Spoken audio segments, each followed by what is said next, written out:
Welcome back, Gun Gang. This is KCMOGUNZ, and this channel is equipped with the most lit modified shit that you could probably go get. Back with this beautiful upgrade video on the Springfield XDM 4.5 9mm. This shit right here is super sexy, so stay tuned. I got a lot to talk about today. It's gonna be a beautiful day. This one right here is something that I put a lot of thought into, a lot of work into, and it's finally here, so I'm gonna present it to you today. If you watch the Welcome to KCMOGUNZ video, you'll hear me say on there that I shoot like John Wick with this XDM.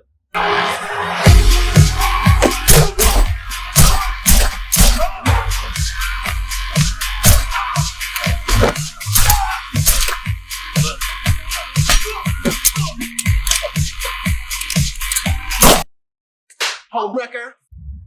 After going to the range multiple times with it, I don't shoot like John Wick. I'm not shooting all headshots. I do miss. I'm not a Navy SEAL. I'm not the best shooter in the world. That's not something that I portray myself to be. That's something that I'm working towards. So it is what it is, but I'm getting better with it. I realize that I do shoot very well with it because it's a 9. The very first two pistols that I purchased was 40 caliber. That's not a popular round.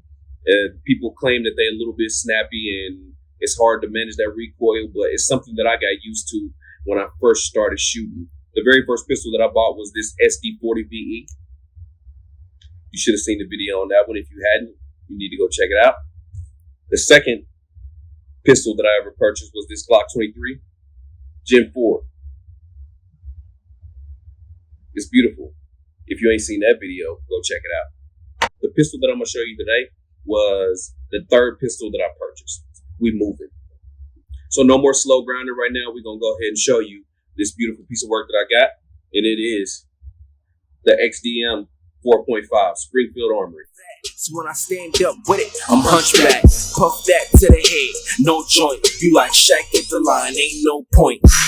I'm going butt like front seat, trying to make a few man off Jump Street. But it's like I live for the biz, or till I fall, it is what it is. And they talking, will you listen? Yeah, they hate my niggas with me, but it's like I live for the biz, or till I. So the Springfield Armory line is a very, very unique company. A lot of people don't like the XDM versions, the XDs, and nothing like that. But I'm going to tell you right now, I got 2 of them, and I don't have an issue with them. If you watch the Welcome to KCMOGUNZ video, you'll see that I talk about this just a little bit on why individuals don't like this line of firearm. It could have a lot to do with the ergonomics of the weapon. It could have to do with just the way it looks. But I think that the main 2 things that keep individuals turning their nose up at this pistol is the fact that it's got this grip safety. Now, with this grip safety right here, you can't do nothing with this firearm unless you have this grip safety depressed in. You can't rack it back. You can't pull a trigger. It limits you. If you don't have this in, then this weapon is not going off. Now, that's the company making sure that the firearm is safe on all aspects of, holstering it, shooting it, whatever you got to do with it, keeping it safe from kids and all of that. But to me, it doesn't bother me at all. I mean, it's there. If you got a good grip on a pistol before you about to fire it, the thing is going to go off. It's going to work. It's going to be accurate and all of that. So I really don't hate on it when it comes to that grip safety. Once you got a good handle on it, you can't see it anyway. So I don't know what the problem is and why people want to gripe about that. I mean, everybody got their own opinions at the end of the day. You like what you like. You don't like what you don't like. So I'm not going to hate on the people that don't like it. But for me, this thing is on point and I handle business with it. It's one of my favorite pistols. Another reason I think this thing gets a lot of hate is because to detail field strip this thing is a lot different than most firearms that are super popular out there on the market, like the Glock and all of the Glock clones. Everybody models after a Glock because it's easy, it's reliable. Springfield Armory decided not to model their weapon after a Glock. It's just something different. You know what I'm saying? You can't drive a Camaro and then get a Mustang and expect them to be the same. They different companies. They build their stuff different, and it is what it is. I mean, this just look it up. You'll see all of the hate that comes with the Springfield Armory line. Now, those 2 specific things that I spoke about, the fact that this grip safety is on here and the detailed field strip of the weapon is I don't want to say difficult, but it's different than a lot of other firearms that's out there on the market.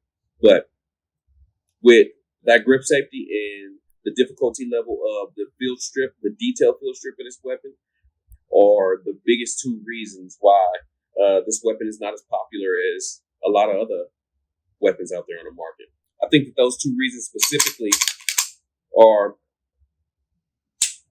the reason that there's not a lot of aftermarket accessories for this firearm out there. Now, you've heard me say, you've heard other gun reviewers say it, everybody in the gun community knows that with a Glock, you can find just about any kind of accessory that you're looking for to add on to a Glock.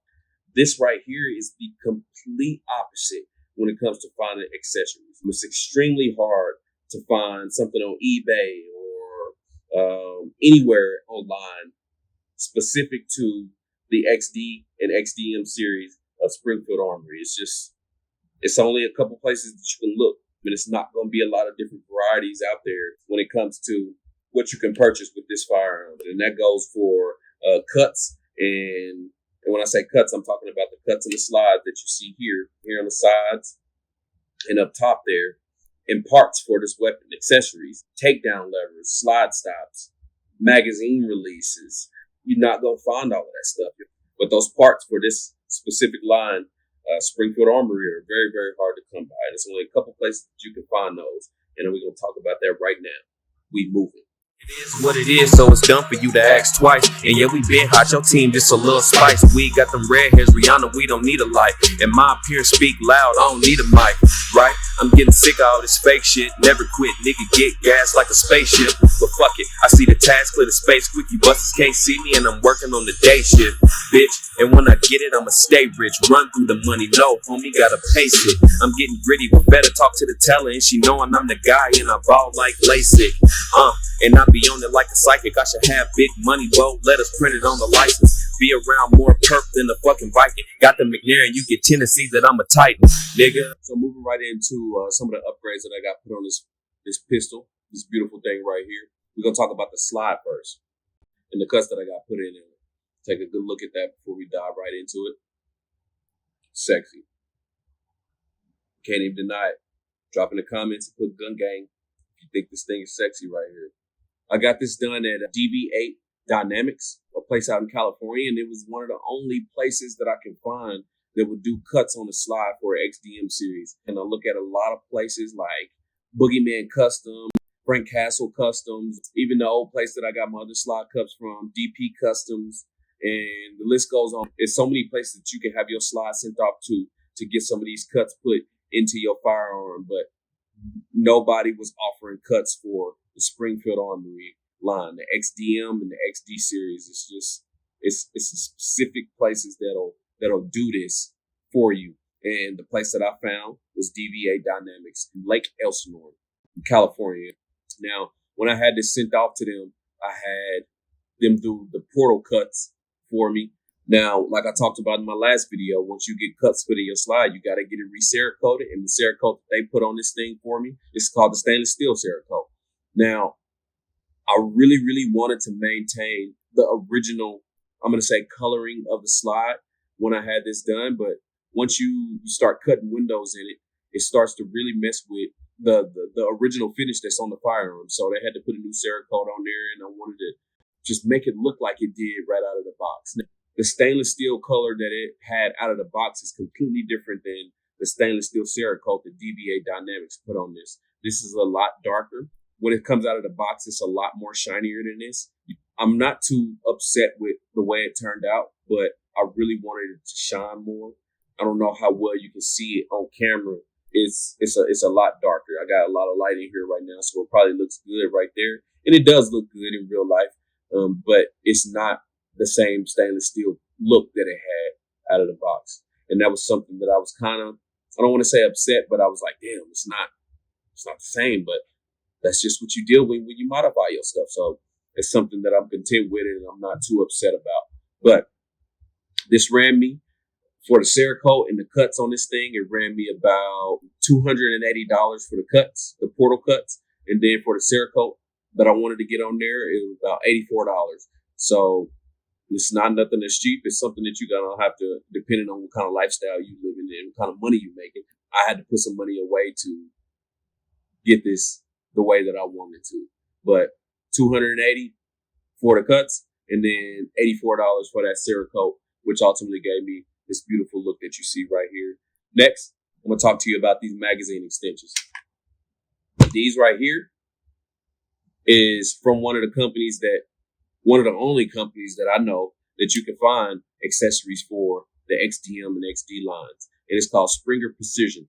This is the place that you want to go to put accessories on your firearm and modifications and all of that. I don't think they do cuts. I could be wrong about that. Always right. It's like when I'm right, I'm right. And when I'm wrong, I could have been right. So I'm still right because I could have been wrong. That makes sense. That's not what I was looking for when I got to their website, but they got a lot of accessories on there that you can buy and put on your Springfield Armory firearm. So I bought these magazine extensions. They are red 140 millimeter magazine extensions. Another dope thing about that is that they did an engraving for me and put that KCMOGUNZ logo on there for me, which is pretty dope. So I paid $44.50 for the magazine extension with the engraving. If you get the magazine extension without the engraving, it's only $39.50. Oh, I bought two of them. They go. With this magazine extension, I can get at least 22 rounds in there. So I would say it's a plus 3. Good. I really didn't do it to add to the capacity of the magazine. I did it because it's aesthetically pleasing and it's red, and I got that KCMOGUNZ engraving on there, so I'm straight. It shoots, so I can't hate. Let's go. Next thing I got was the striker retaining plate right here. Boom, right there. For about $17.50 from Springer Precision. It was a good addition. I will tell you that I had a little bit of trouble trying to install this thing. Once I got it in there, the cocked indicator would not come through. So I had some issues with that, but I played with it and I did what I had to do. And I actually kind of marred it up, and I used a red Sharpie to kind of get that color back on there. Because before this video, you could see some silver from where I was kind of messing with it and poking at it and trying to get that cocked indicator to come through the position where it should be. When it's all said and done, this thing, I got it all on there. I took it out to the range and I haven't had no issues with it. I'm happy. We moving. Next, we're going to talk about the aluminum cocked indicator right here. It's the little circle around that stainless steel thing coming through there. So when that's protruding through there, that means it's cocked and the trigger is ready to be pulled. So this piece right here, the aluminum cocked indicator guide, was about $12.50. It's pretty cheap. It's a small piece. I'm winning. Let's move. Next thing I got put on this thing was these sights right here. They True Glow, tritium fiber optic handgun sights. These are always glowing. It don't matter if it's dark. It don't matter if it's light. These things will always stay illuminated, and they're pretty dope. And I loved it. When I was out there on the range and I was shooting with this thing, they was just lit, the whole time. I was shooting in like 105-degree heat when I took this thing out to the range, and they do not disappoint. I purchased these things for about $80 from Big Daddy Unlimited. Let me go ahead and hit these lights for you so you can actually see how these things pop.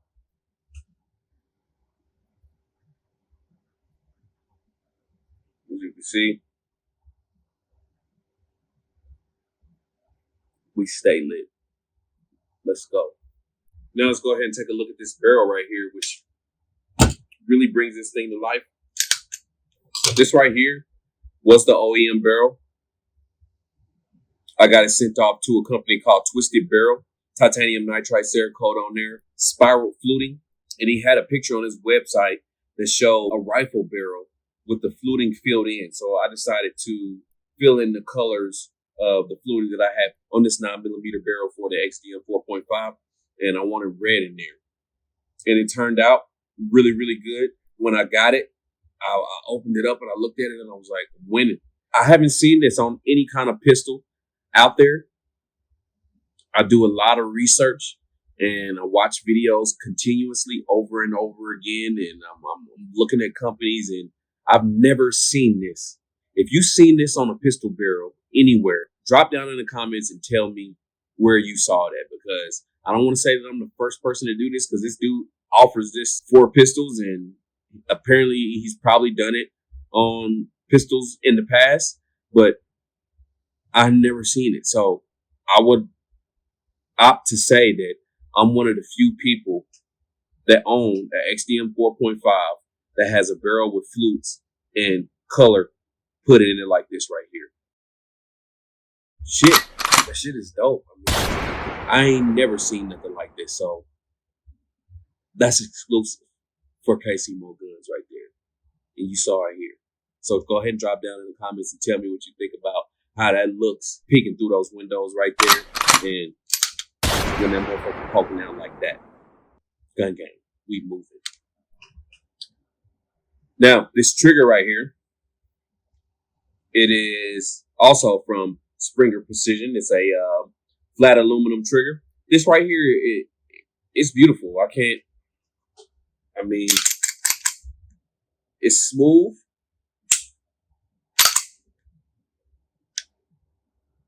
It gets the job done. Now, when I first installed it, I did have some issues with it. Now, the good thing about Springer Precision is that whatever accessory that you purchase for your handgun, whether it be XDM, XD, they upload videos on how to do it. And I will advise you that if you're not a gunsmith or you don't deal with firearms on a day-to-day basis, that you have this sent to a professional and have them do it. Because if you're a rookie, then once you install it, you're going to have some issues. Now, I had some issues. I wouldn't consider myself a rookie, but I think that the issues that I had was just based on, breaking it in. Because once you do modifications to a firearm, you get Cerakote, you get a new barrel, you get any kind of new internals put in there. It's a breaking in period, especially with Cerakote, because there's a certain thickness that the factory and the manufacturers put on the firearm to make it operate. Now, once you do Cerakote, you add in a very, very thin layer of paint, I'll say, to it that's going to make this thing a little bit more, not as smooth as it was out of the box. Now, it's going to take some time to break that in. You need to make sure it's properly lubricated, and you need to take it through its paces. It's going to be a little bit janky the first 50 rounds. So I would encourage you to not get disgruntled or not get upset if you do modifications to your firearm and then it's not operating how it did before you got the modifications. You just got to be patient with it, and you got to have some money in your pocket. You got to go purchase rounds. You got to go out and shoot it. You got to practice with it. It is what it is, man. And so when I put this trigger in, the trigger just was not resetting. So boom, I fire it, and then I tried to reset it, and I would let out. Boom, it was not resetting, and I had to move it with my finger to get it to reset, which I was a little bit nervous. I ain't gonna lie to you, gang. I almost took it to a gunsmith, but I'm actually getting an Associates of Science of Firearm Technology through Sonoran Desert Institute, and I'm not a gunsmith, but I'm in school to become a gunsmith. So I kind of wanted to not take it to a professional and kind of go through the paces of what the SDIs taught me throughout the last year that I've been a student at this college, and I wanted to figure it out on my own, and I ultimately did. It wasn't really nothing for me to figure out, honestly. It was just I needed to take it through its paces. I took it to the range and I shot it and I dry fired it and I did everything that I needed to do to get it where it needed to be. Now I don't have no issues. I take it back, slow steady squeeze, and it pops back and it resets the way it should. So I was worried that I wasn't going to be able to wrap it, but it ended up working out in my favor, and it shoots just like it should. I love it. Boom. We move. Now that we didn't talk about the trigger, we're going to take our little trigger gauge right here. We're going to do a pull test so I can show you what this trigger is pulling at, how many pounds it is. When I purchased this firearm, the gentleman that I purchased it from had already had it set up with a competition spring kit within the internals. He had the OEM trigger in there, but it was a lighter pull. And if I remember correctly, it was about 3 to 4 pounds, kind of right where I like it. we're going to go ahead and take a look at where it is now. Stick with me. All right, good man. We're going to take our trigger gauge and we're going to try to figure out where this trigger is actually pulling. So let's do it. Weapon is clear. Got to make sure you get that safety pushed in. Boom. That's about a little under 4.5 pounds. Run that again. Reset it.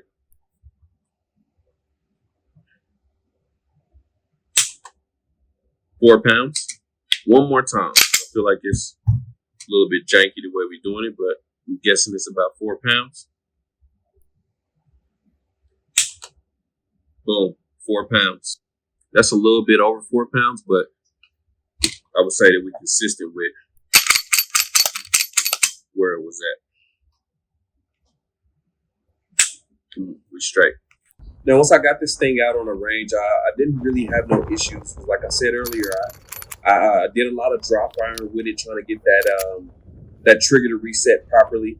And then after doing it so much, it actually did what it had to do. Like I said earlier, you just gotta take your gun through the paces and ensure that it's operating correctly before you carry it with you and you're taking it out on a day-to-day basis to save your life if that situation arises. When I got out to the range with it, I had no issues, no malfunctions at all. It was perfect. Everything worked right. I think that my number one issue when I'm shooting is I don't like to take my time. I'm more in love with the act of just firing them than trying to be accurate. I just want to go out there and squeeze the trigger, do it as fast as I can. Hopefully I hit the target. I get very impatient at times and I forget about the fundamentals of shooting, which is trigger control, breathing, and good sight picture. I started to realize that on this recent range trip, and I started to slow it down a little bit and get my good sight picture, get my good breathing going, get my trigger control down. I think the main thing out of those three fundamentals that I lack in is getting a good sight picture. Because when you rapid firing, I think that you focus more in, well, I'm going to speak just for myself. I think that I focus more in on that target that I'm trying to hit instead of focusing on my front side post. Because if you're a good shooter and you're in this gun community deep, then you should know the fundamentals of shooting. To get a good sight picture, you should not be focusing on your targets. Your focus should be more on your front side post. When you're looking through your sights, you should not see your target clearly. Your target should be a blur, and your front side post and your rear sights should be in focus. So that's one thing that I had to kind of slow myself down with and ensure that I was doing properly, was getting a really good sight picture.